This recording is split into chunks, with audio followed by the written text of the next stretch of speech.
Sveiki visi, vėl su jumis Raudoni vartai ir šiandien pas mus Rixas, RX4PM. Pajungsim diagnostiką ir toj pažiūrėsim.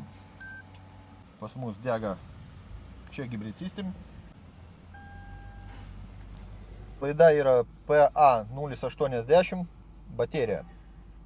Ardysim, žiūrėsim. Ir iškart pas mus dar vienas Rixas 4PM.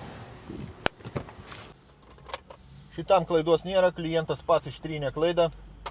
Žiūrėsim pagal gyvus parametrus. Skirtumas tarp blokų yra 1,5 volto.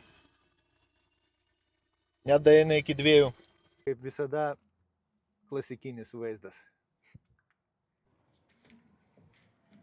Išardyta baterija ir kaip visada yra kaltininkas. Grotelės užsikišusios iki galo. Aušinimo jokio nėra. Čia pirma priežastis, dėl kurios lūžta Rixai. Nėra aušinimo, baterija įkaista, pasiekia kritinę temperatūrą ir degraduoja. Lexusas surinktas, padarom bandomą įvažiavimą.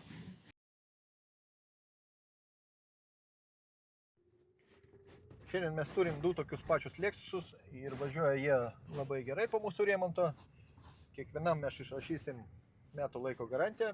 Ir ką, šiandien P10-6 baiginėjom darbą. Atidavinėsim ir važiuosim namo.